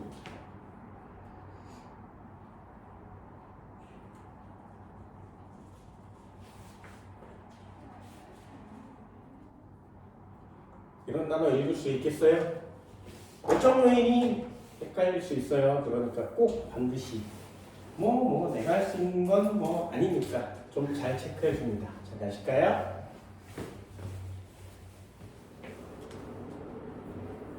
자, 106페이지. 지구의 내적 요인. 이게 내적 요인 들었어요. 여기는 그냥 간단하게 읽어도 문제를 풀 수 있기 때문에 많이 어렵지 않게 접근할 수 있습니다. 지구 안쪽에서 일어나는 요인이에요. 여기 보면 빙하의 분포, 식생 변화, 지표면의 반사율 변화 이렇게 써 있거든요. 태양 복사 에너지량이 변하여 기구의 변화가 일어난다 이렇게 써 있어요. 그렇죠? 그럼 질문. 온실효과가 증가하면 태양 복사 에너지량은 어떻게 되겠니? 태양 복사 에너지야. 네, 여기 마찬가지잖아요. 빙하의 분포 때문에 태양 복사 에너지량이 변한다면 그걸 좀 더 확장시켜서 온실 효과가 증가하면 태양 복사 에너지량은 어떻게 될까요? 이런 식으로 문제를 내는 거예요. 그래서 지구과학은 하나 때문에 일어나는 게 아니라 여러 가지 현상들이 복합적으로 일어나기 때문에 그게 좀 어려운 거죠. 그럼 해볼까요? 온실 효과가 증가하면 빙하의 양이 많아지겠니? 적어지겠니? 빙하의 양이 적어지면 태양빛이 반사되는 양이 많겠니? 적겠니? 그럼 지구로 흡수되는 태양 에너지 양은 많아지겠니? 적어지겠니? 네. 그래서 온실 효과가 증가하면 태양 에너지가 더 많이 와서 계속 올라가죠.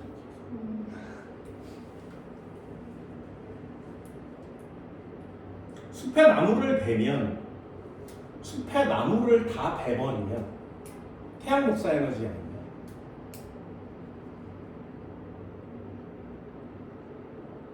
증가. 근데 왜요?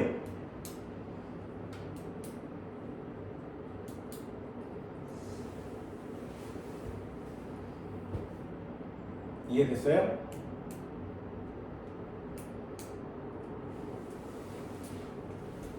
잘 보세요. 태양 복사 에너지는 지구로 이렇게 도달하는 에너지일 거 아니야? 빙하가 있다면 맞고 튀어나가겠죠. 이거는 뭐 거울변 반사처럼 그냥 보편적인 내용이에요.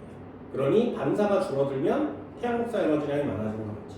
두 번째, 나무를 다 베어버리면 태양 복사 에너지가 어떻게 된다고? 다시 한번요. 나무를 다 베버리면 태양 복사 에너지가 이렇게 오겠죠, 그죠?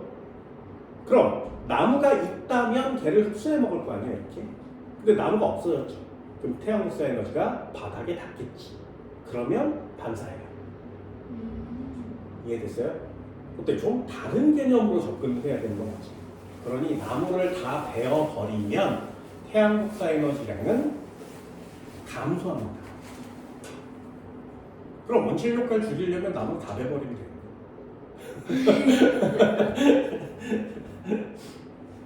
됐죠? 이런 것들은 그냥 밑줄을 하나 보세요. 거기 써있어요. 숲에 나무를 베어 농경지를 만들면 반사율 증가. 이런 단어는 헷갈릴 수 있으니까 밑줄을 그리고 알아봅시다. 그게 두 번째 점이에요.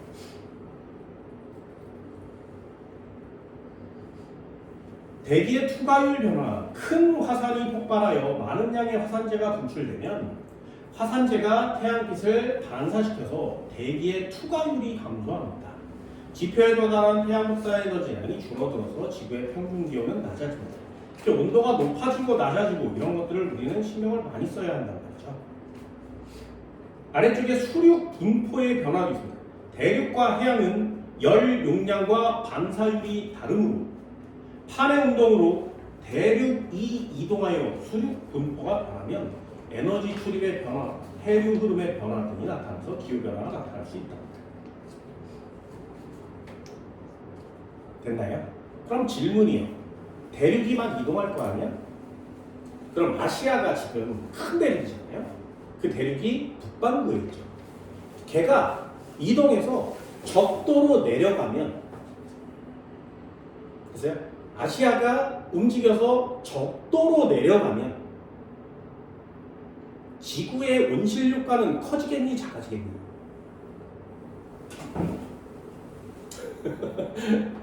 작아지. 됐어요?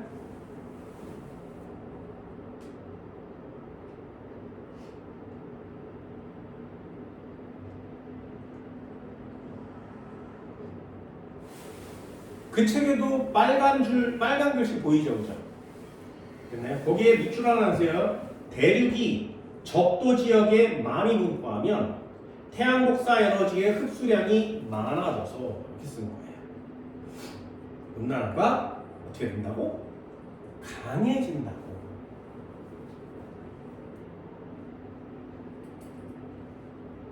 됐죠? 그럼 반대로 하는 것도 쉽습니다. 만약에 대륙이 고위도로 점점점 올라가 버리면 어떻게 되니?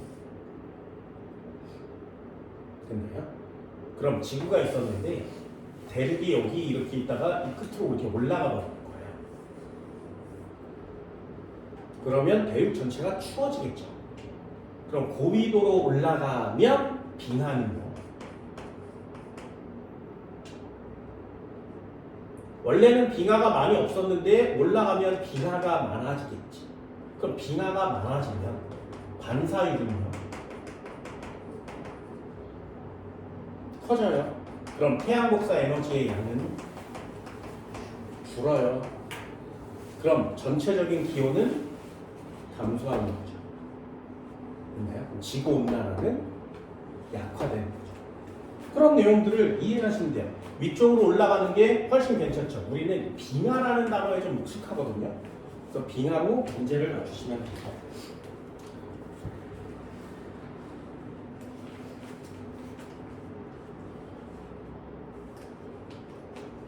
됐나요? 아래쪽에 생물의 변화 이런 것도 있고요. 뭐 이건 되게 쉽죠. 식물이 많아지면 어떻게 돼? 온실 효과는 줄어들고 지구온난화는 뭐 이런 단어. 아래쪽에 기권과 수권의 상호작용 이런 것도 있고 온실기체 배출. 온실기체 누군지 알아? 메테인, 이산화탄소, 네, 수증기요. 수증기. 네. 왜 수증기가 영향을 많이 미치냐면 수증기가 적외선을 흡수해요. 그래서 공기 중에 수증기가 태양빛에서 오는 적외선을 흡수해 줍니다. 그래서 수증기가 많으면 태양빛이 흡수돼서 잘 아래까지 안 내려가요. 그리고 수증기가 적으면 태양빛의 적외선이 많이 내려가요. 적외선을 우리는 한 글자로 열이라고 해요. 그래서 수증기가 적은 날 열이 많이 와서 따뜻한 거예요. 에어로졸 이런 거 들어봤나요? 에어로졸 들어봤어요? 스프레이 같은 걸로 칙 뿌리면 알갱이 같은 거 생기죠. 그런 걸 에어로졸이라고 합니다. 그게 많아지면 태양 복사 에너지에 영향을 많이 미치겠죠. 산림훼손과 도시화가 이렇게 써 있습니다. 되게 간단하죠. 여기에 106페이지 왼쪽에 보충 자료 한번 보세요. 집 표면의 반사율 요거 하나 체크해 줄까요? 가장 큰 게 누구야? 빙하죠. 그래서 빙하로 반사율을 체크하는 건 쉽습니다. 그래서 아까 물어본 거예요. 나무를 다 자르면 어떻게 된다고 반사율이? 네, 왜요? 거기 침엽수, 특히 땅덩어리 이런 것들이 반사율이 되게 크죠. 침엽수보다 토양의 반사율이 좀 더 크죠. 그죠? 그래서 나무를 베버리면 토양이 노출되니까 토양의 반사율이 크기 때문에 태양 반사율이 좀 더 많아지는 겁니다.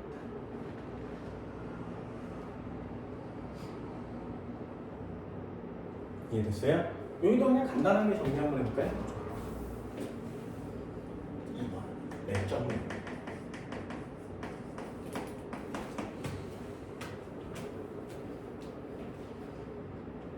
지표면의 상태 변화라는 단어가 있습니다.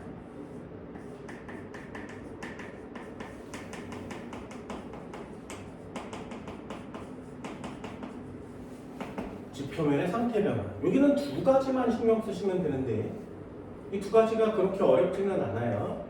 첫 번째요. 빙하가 줄어들면 그럼 반사율이 어떻게 된다고?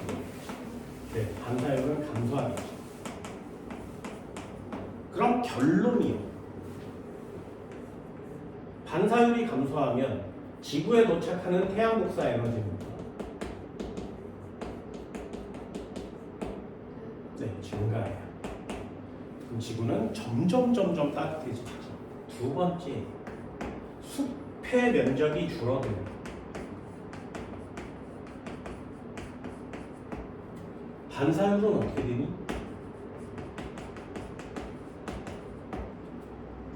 네, 나무가 반사 잘해, 땅이 반사 잘해, 땅이 반사 잘해요. 그래서 얘는 커집니다. 그럼 태양 복사 에너지량은 어떻게 되니? 감소하겠죠.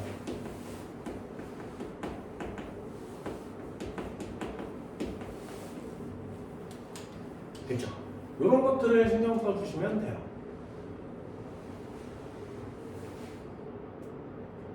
내적 요인은 그렇게 많이 어렵지 않습니다.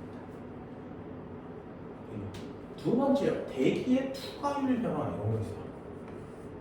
대기의 투과율 변화.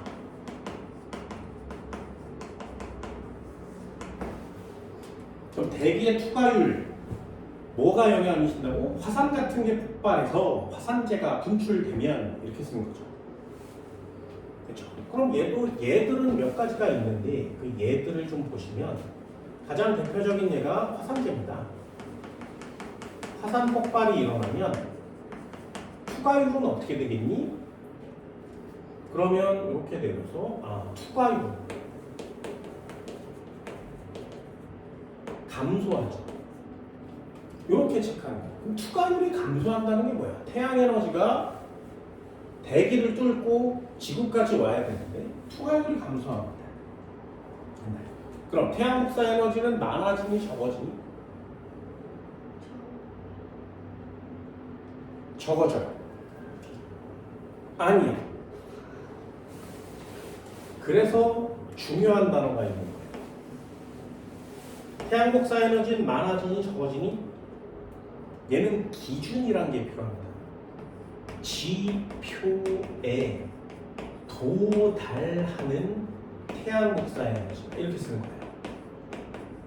얘가 줄어드는 거예요. 그렇죠? 태양에서 왔어. 그럼 이것도 열수지에서 배웁니다. 태양에서 왔어.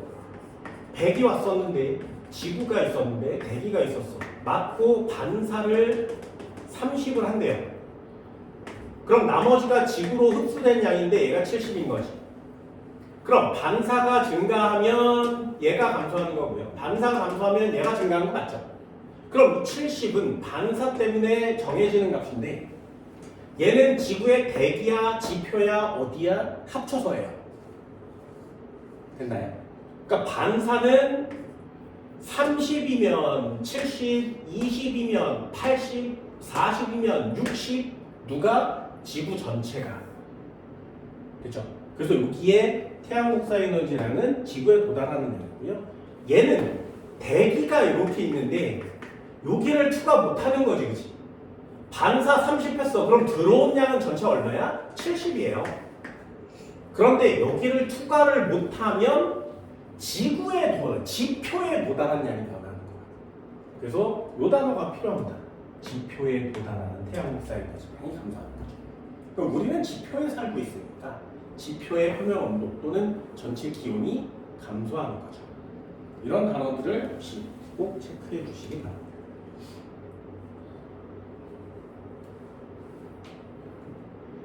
화산이 터지면 지구의 기온이 생각보다 많이 추워지고요. 핵폭탄 터지는 영화들 본 적 있어요. 핵폭탄이 터지면 뻥뻥 이렇게 터지면 막 버섯구름 이런 게 일어나죠. 그 먼지가 대기를 덮어요. 그래서 그 대기가 가라앉는 동안에 굉장히 오랜 시간이 걸린다고 합니다. 빠른 건 한 3개월 만에 가라앉고요. 오래 걸리는 건 몇 년 정도 걸린다 그래요. 그럼 그 녀석이 대기의 흐름을 타고 전 지구로 이렇게 퍼져나갈 수 있죠. 그 투과율이 전체가 다 영향을 미치는 거예요. 영화 같은 걸 보면 반지의 제왕 이런 영화 본 적 있어요?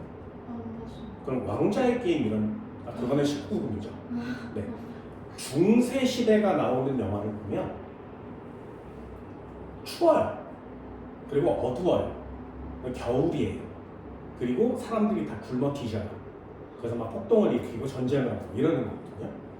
이유가 딱 하나예요. 그 중세 시대라는 그 시기에 지구의 태양 복사 에너지량이 매우 적었었어요. 그래서 지구 전체가 추워졌었던 적이 있었습니다.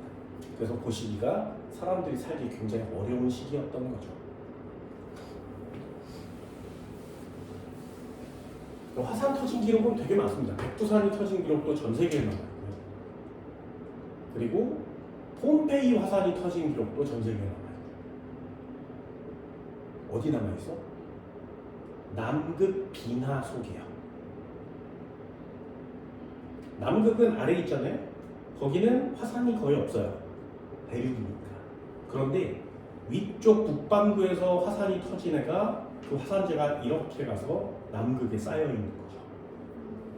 그래서 남극의 빙하를 따면 하얀 노란 까만 하얀 까만 그래요. 그래서 이 연도를 측정하면 그 연도에 터진 화산을 찾을 수가 있죠. 그래서 전 지구의 화산이 전 지구적으로 영향을 미치는 걸 알 수 있다.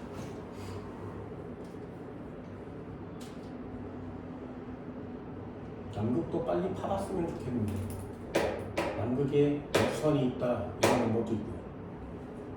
남극에 빙하가 이렇게 덮여 있거든요. 대륙 위에 이 빙하 두께가 얼마인 줄 알아? 2km. 생각보다 두껍죠. 얼음 두께가 2km예요. 그래서 여기를 이렇게 파가잖아. 네, 그것도 어렵겠죠. 근데 인간들이 여기를 파서 여기에 들어있는 성분들을 비교해서 뭐가 어떻게, 지구 환경이 어떻게 되는지를 연구해요. 근데 이렇게 파가다 보니까 갑자기 뻥 뚫린 공간이 나타난 거예요. 그리고 그 밑에서 물이 발견됐거든요. 그 그러면 이 대륙에 요 아래쪽에 공간이 있고요. 땅덩어리가 있고 물이 있다는 얘기지. 그 위로 얼음이 쌓여 있는 거거든요. 그래서 여기 안에 생명체는 다른 외부의 이입 이출을 받은 적이 없죠. 그리고 고립된 상태로 굉장히 오랜 시간을 버텨온 거죠. 그래서 여기에 있는 생물체를 연구하는 것들도 굉장히 귀중한 자료가 되는 거예요. 여기에 있는 애가 밖으로 나와서 지구인에 영향을 미칠 수도 있죠. 면역 체계가 다를 수 있으니까. 이런 게 공상과학 영화들이에요. 남극을 잘못 파다가 다 뒤진다. 이런 내용들이 공상과학 영화가 되는 거예요. 그냥 궁금하긴 하죠. 사람들 한번 내려가 보고. 나 같은 사람 내려가라 그러면 난 내려가 볼 거거든요.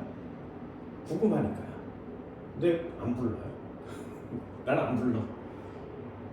그죠? 세 번째요. 요 녀석은 하나 해주세요. 지각 변동에 대한 내용은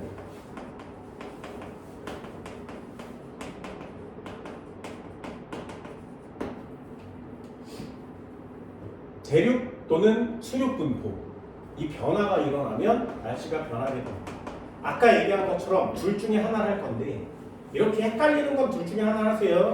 1번 대륙이 저위도로 가는 게 쉬워, 고위도로 가는 게 쉬워? 둘 다 어려운가요? 그럼 추천, 고위도 추천. 네, 대륙이 고위도에 많이 분포하면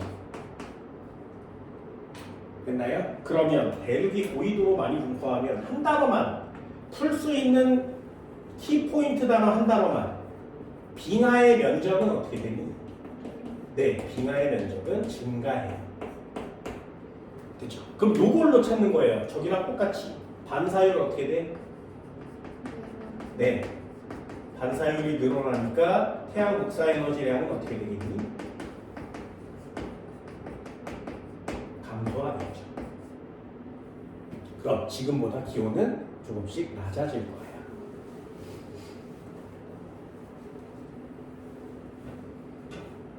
그럼 반대로도 쓸 수 있죠. 대륙이 저위도로 이동하면 어떻게 돼?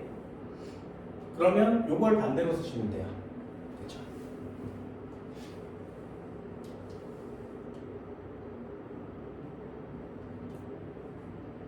생물 변화는 그냥 간단히 해주시면 되고요. 생물의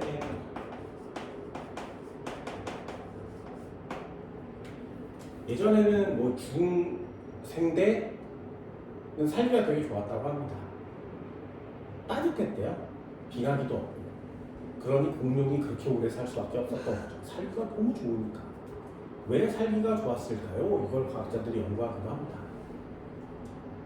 그럼 신생대 왜 살기가 어렵고 빙하기가 이렇게 자주 오는 거예요? 지금 우리는 신생대의 끝쪽이거든요. 언제까지 마무리가 될지 모르지만 지금 우리도 이제 곧 있으면 빙하기를 한번 거칠 때가 됐죠. 지구가 되게 좀 이상한 변을 보여요. 흑점이 주기가 있어야 되는데 지금 주기가 있어진 지 오래됐거든요. 그래서 극대기가 있어서 극소기로 가야 되는데 안 가고 계속 활발해지고 그래서 지금 기상이변이 좀 많이 일어나고 있고요. 백두산도 이렇게 주기별로 터져야 되는데 아직 안 터지고 있죠. 터져야 되는 시기가 지났어요. 아직 안 터지고 있어요. 언제 터질지 모르겠어요. 네, 아직 몰라요. 그래서 지금 연구하는 사람들 많고요. 예전에 한 2000년쯤에 터졌어야 되거든요. 그 주기가 이렇게 맞아서 딱 2000년이 되면 백두산이 터지는 주기에 해당됐어요. 그런데 안 터졌죠. 그렇게 20년 넘게 쉬었죠. 백두산 터지면 다 죽어요. 아니요, 안 죽어요. 백두산이 터지면 용암이 뿜어져 나오겠죠. 그게 예전처럼 개마고원 같은 북한 땅을 이렇게 묶을 거고요. 근데 그렇게 많이 터지지는 않을 거예요. 그리고 화산재가 분출하면 일단 편서풍이 있잖아요, 우리는. 그래서 일본 북해도 쪽으로 이렇게 흘러가요. 그래서 당장 지구의 우리나라에 남한에는 큰 영향은 그렇게 많이 없을 겁니다. 그럼 그 흔들리긴 하겠죠. 영화랑은 상관이 없나요? 네. 영화 네, 영화 백두산 다구라예요. 우리나라에서 만든 건 다구라거든요.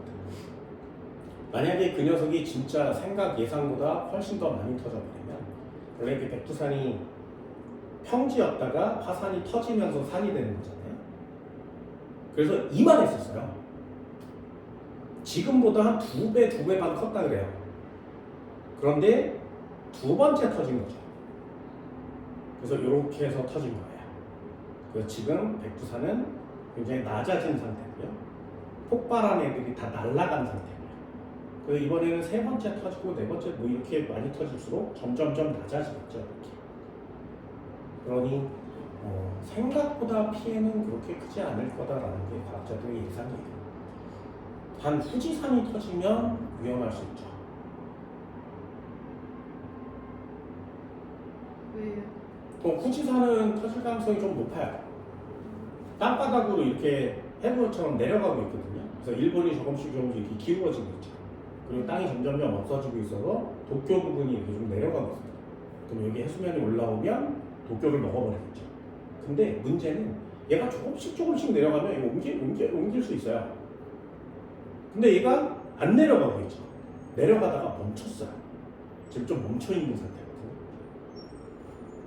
그럼 과학자들이 야, 이거 왜 멈췄어? 연구할 거 아니야? 연구를 해봤더니 여기에 어마어마하게 큰 마그마 덩어리가 있는 거예요. 그래서 땅이 대륙지역에 내려가서 얘를 끌고 내려가야 되는데 여기에 힘 때문에 못 내려가고 멈춘 거야. 그러다가 갑자기 얘가 어떻게 후지산이 폭발하든가 뭔 이에 있어서 마그마가 확 줄어들어서 이렇게 분출되거든요. 얘가 여태까지 응축된 에너지로 한꺼번에 내려갈 수 있죠. 그럼 일본 전체가 침몰해요. 그게 일본의 멸망 시나리오예요.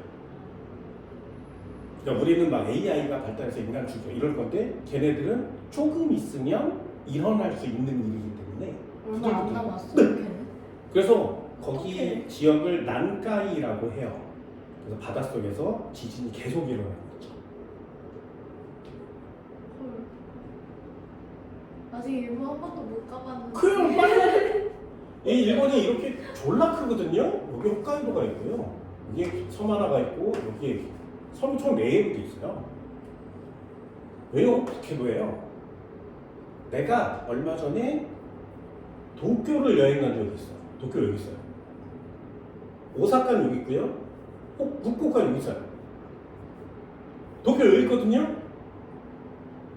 그래서 호텔에서 이렇게 밥을 먹고 있는데 여기 움직이는 거야 이렇게. 그래서 혹시 지진이 났냐? 그래서 TV를 켰어. 그랬더니 지진이 났다고 난리가 난 거예요 뉴스에. 지진이 어디서 났냐면 여기서 났어요. 여기서 바닷속에 여기서 지진이 나가지고 근데 거기까지. 여기 흔들린 거예요. 그래서 여기 동네 지역이 빨간색으로 막 변하면서 쓰나미가 오니까 주의하세요, 배들 대피하세요 하면서 CCTV를 막 보여주는 거예요 화면에. 배들이 막 움직이고 가고 대피하고 사람들 막 높은 데로 올라가 난리도 아니고. 빨리 갔다 와야겠다. 그래서 여기서부터 여기까지를 난카이 협곡이라고 그래요. 그래서 여기서 지진이 나는 거거든요. 그래서 여기서 지진이 났을 때 후쿠시마 원전이 터진 거죠.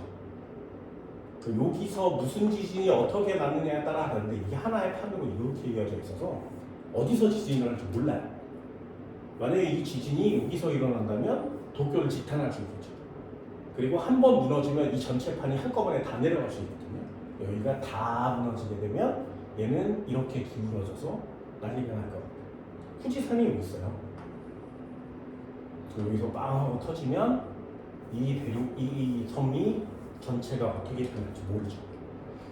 문제는 우리나라예요. 얘가 터지고 얘가 무너지고 얘가 침몰하면 상관이 없는데 얘가 흔들리면 이 동해바다를 흔들어요.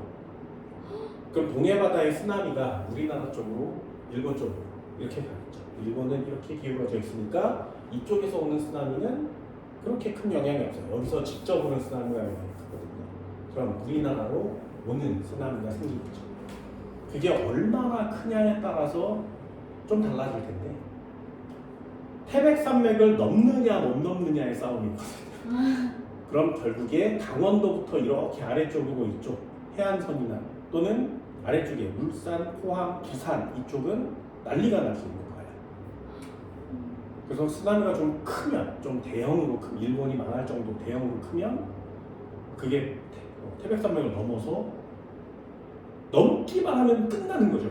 여기서부터 서해 바다까지는 이렇게 내려올 거니까 물이 막 쏟아져 내려오면서 흙이랑 같이 나무랑 같이 쓸듯이 내려갈 수 있어요. 그건 좀 끔찍한 시나리오고. 근데 이게 몇 년 정도 남았는지는 예측이 아직 안 돼요. 네, 지구과학의 지각 변동을 예측할 수는 없어요. 그래서 내일 일어날 수도 있고요, 조금 있다 일어날 수도 있고요, 아니면 좀 뭐 10년, 20년 뒤에 일어날 수도 있고요, 아예 안 일어날 수도 있고요.